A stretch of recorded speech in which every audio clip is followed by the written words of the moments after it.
हम ऊर्जा में संबंध पर चर्चा करेंगे। दोस्तों, बुजुर्गों ने कहा है कि पेट कभी नहीं भरता। इस कथन का साइंटिफिक वे क्या है कि हम खाना खाते हैं, उसके तुरंत थोड़ी देर बाद ही हमें भूख लगा आती है। जैसे हमने सुबह खाना खाया तो दिन भर के बाद रात को भूख लगाती है, रात को खाना खाने के बाद सुबह फिर से हमें भूख लगाती है। तो इसका जो रीजन है वो क्या है, हम क्या है कि लगातार काम करते रहते हैं। लगातार काम करने के लिए हमें ऊर्जा की आवश्यकता होती है, जिसके लिए हम भोजन ग्रहण करते हैं। जो भोजन ग्रहण करते हैं वो भोजन जो है वो द्रव्यमान होता है, जिससे हमें ऊर्जा मिलती है, अर्थात हमें द्रव्यमान से ऊर्जा मिलती है। इसलिए इसका जो ये टॉपिक है द्रव्यमान और ऊर्जा में संबंध, इसका एक साइंटिस्ट था, उनका नाम था आइंस्टीन। उन्होंने इसमें संबंध स्थापित किया और इस संबंध के बाद इसके एग्जाम्पल क्या है और इसमें किस प्रकार के क्वेश्चन आते हैं, हम उन पर चर्चा करेंगे।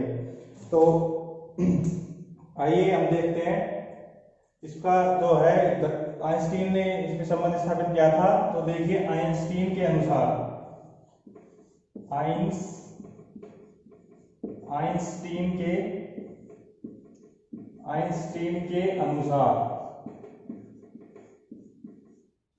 आइंस्टीन जो है उसके अनुसार आती है m द्रव्यमान के तुल्य ऊर्जा।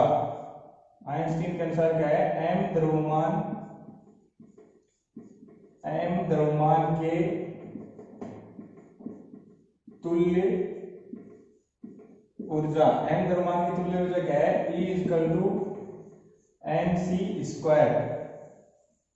ये E = mc² जो है आइंस्टीन ने ये संबंध स्थापित किया द्रव्यमान में और ऊर्जा में। m क्या है, m है द्रव्यमान और c क्या है, c है निर्वात में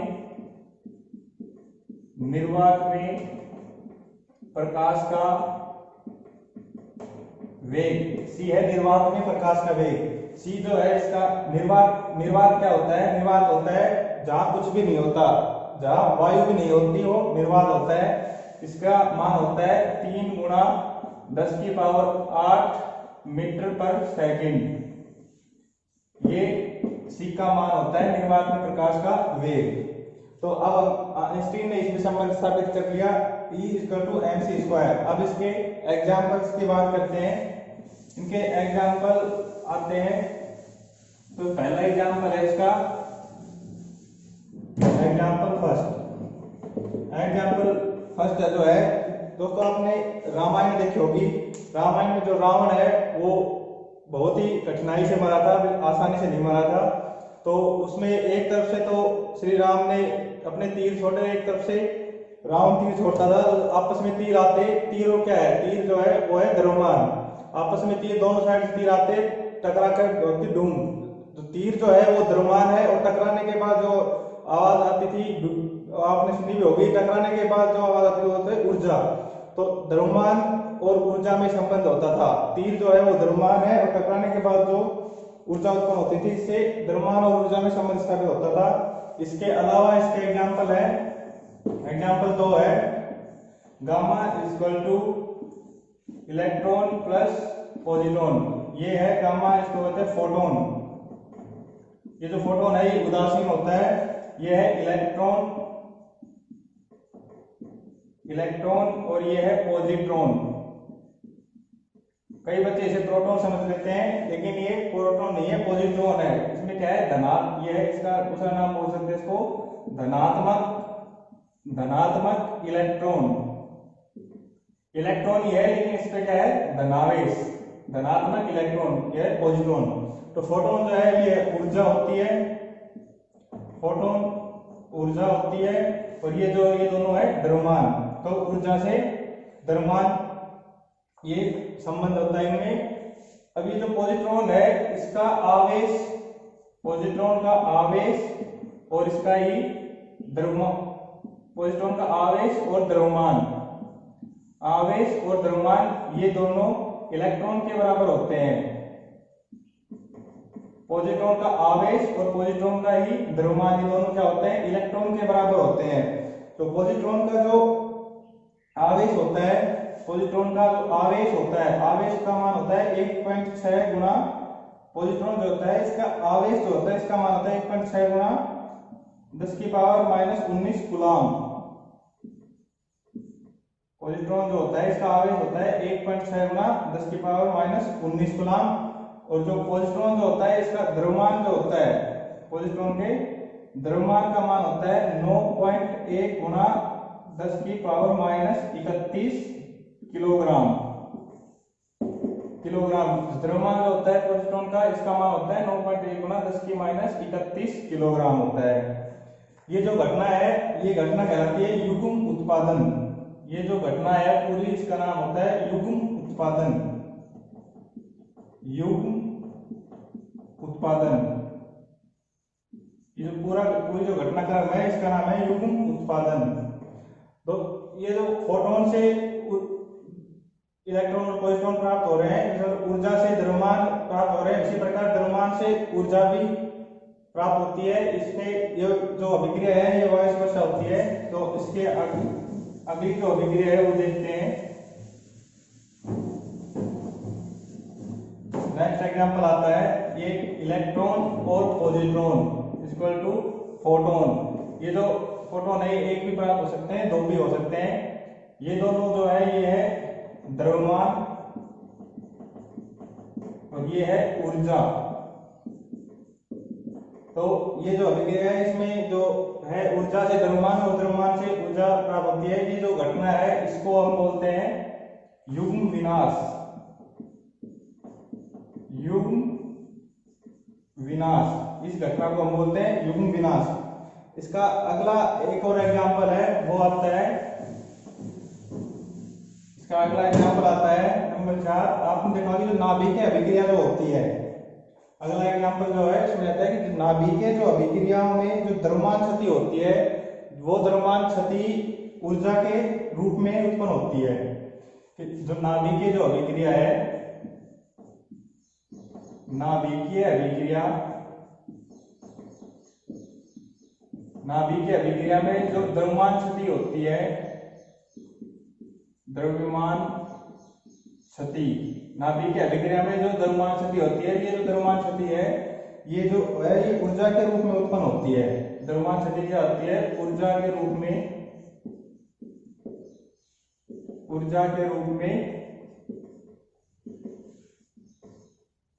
में उत्पन्न होती है। नाभिकीय अभिक्रिया में जो द्रव्यमान क्षति है ये ऊर्जा के रूप में उत्पन्न होती है। द्रव्यमान क्षति क्या होती है? द्रव्यमान क्षति होती है, एक तो क्या होता है जो एक्चुअल जो वैल्यू होती है वो, और एक जो हम कैलकुलेट करके जो मान ज्ञात करते हैं वो। ये कभी आगे आएगा तो पढ़ेंगे द्रव्यमान क्षति। तो इसका एग्जांपल था। अब इसके आगे आते हैं, इसमें इसके क्वेश्चंस। अब इसके क्वेश्चन देखते हैं, इसमें किस प्रकार के क्वेश्चन आते हैं। इसमें पहला जो क्वेश्चन है वो है कि 1 ग्राम द्रव्यमान के तुल्य ऊर्जा, 1 ग्राम द्रव्यमान के तुल्य ऊर्जा क्या होती है? 1 ग्राम द्रव्यमान के तुल्य ऊर्जा क्या होती है? तो इसका सॉल्यूशन देखिए। 1 ग्राम द्रव्यमान की तुल्य ऊर्जा क्या होती है? द्रव्यमान क्या है? m इक्वल टू 1 ग्राम। इसको किलोग्राम में चेंज करेंगे तो 1000 से डिवाइड कर देंगे, या इसको ऊपर लाके लिखेंगे 10 की माइनस 3 किलोग्राम।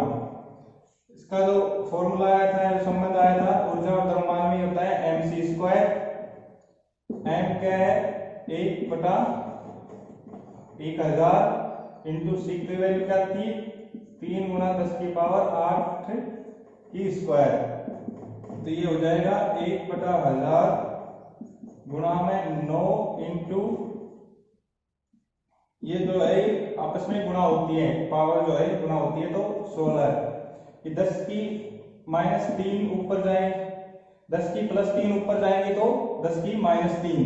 तो ये हो जाएगा 9 इंटू 10 टू पावर 16 इंटू 10 की माइनस 3। तो ऊपर कितनी बच गई? 9 गुणा 10 की पावर 13 जूल। ये अपना आंसर है। तो 1 ग्राम द्रव्यमान की तुल्य ऊर्जा कितनी होती है? 9 गुणा 10 की पावर 13 जूल। अब इसके ही अंदर एक और क्वेश्चन है, वो और देखते हैं। अगला जो क्वेश्चन है वो है कि एक एएमयू द्रव्यमान के तुल्य ऊर्जा कितनी होती है। एक एएमयू के द्रव्यमान तुल्य ऊर्जा कितनी होती है, तथा 1 ग्राम कर दिया, एक एएमयू के द्रव्यमान तुल्य ऊर्जा कितनी होती है। तो द्रव्यमान है, द्रव्यमान m equal to 1 AMU। M होता है atomic mass unit, atomic mass unit, atomic mass unit Hindi में क्या नाम होता है इसका, द्रव्यमान परमाणु। एटॉमिक से क्या होता है, परमाणु, मास से द्रव्यमान और यूनिट से इकाई। परमाणु द्रव्यमान, परमाणु द्रव्यमान, यूनिट से क्या होती है, इकाई। अब एएमयू की बात करते हैं कि एएमयू क्या होता है। एएमयू होता है कि जो अपना कार्बन परमाणु होता है 6C12। कार्बन परमाणु दो प्रकार के होते हैं, 6C12 और 6C14। हमें लेना है 6C12। ये जो कार्बन परमाणु होता है इसके हमें 12 भाग करने हैं। वैसे तो इसके टुकड़े नहीं होते, लेकिन हमने मान लिया कि इसके 12, इसको समझने के लिए इसके 12 भाग करने हैं। तो 12 भाग करने के पश्चात जो इसका 12वां जो कार्बन परमाणु का 12वां जो अणु होता है वो 1 AMU के बराबर होता है।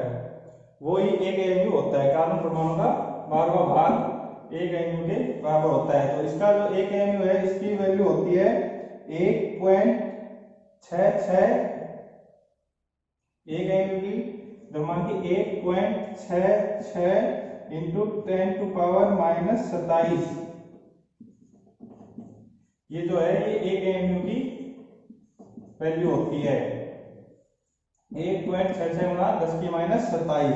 तो अब आगे देखिए, फॉर्मूला था E equal to MC square, E equal to MC square. तो E equal to M 1.66 into 10⁻⁻27। C क्या है, C है 3 गुणा 10⁸ का स्क्वायर। ये आ गई जूल में, जूल में वैल्यू आ गई है अपनी। अब हमें ये जो एक जूल जो है, जूल को इलेक्ट्रोवोल्ट में कन्वर्ट करना है। जूल जो है, जूल को इलेक्ट्रोवोल्ट में कन्वर्ट करना है। इसमें जूल को इलेक्ट्रोवोल्ट में बदलना है। तो एक इलेक्ट्रोवोल्ट क्या होती है, एक इलेक्ट्रोवोल्ट होती है 1.6 गुणा 10⁻⁻19 जूल। एक इलेक्ट्रोवोल्ट बराबर 1.6 गुणा 10⁻⁻19 जूल। तो यहां से 1 जूल निकालना है अपने को। तो 1 जूल बराबर होती है 1/1.6 गुणा 10⁻⁻19 इलेक्ट्रोवोल्ट। अब ये जो 1 जूल का जो वैल्यू आई है यहाँ पे पुट कर देंगे। तो देखिए 1.66 गुणा 10⁻⁻27 इंटू 3 इंटू 10⁸ की स्क्वायर। जूल की जगह इलेक्ट्रोवोल्ट पुट करेंगे तो 1.6 गुणा 10⁻�19 और ये आ जाएगा इलेक्ट्रोवोल्ट। तो इसको सोल्व करेंगे तो आएगा 931 गुणा 10⁻6 इलेक्ट्रोवोल्ट। तो 10⁻6 इलेक्ट्रोवोल्ट ये होती है मेगा इलेक्ट्रोवोल्ट। तो इसका जो ऊर्जा आएगी, जो आंसर आएगा वो आ जाएगा 931 मेगा इलेक्ट्रोवोल्ट।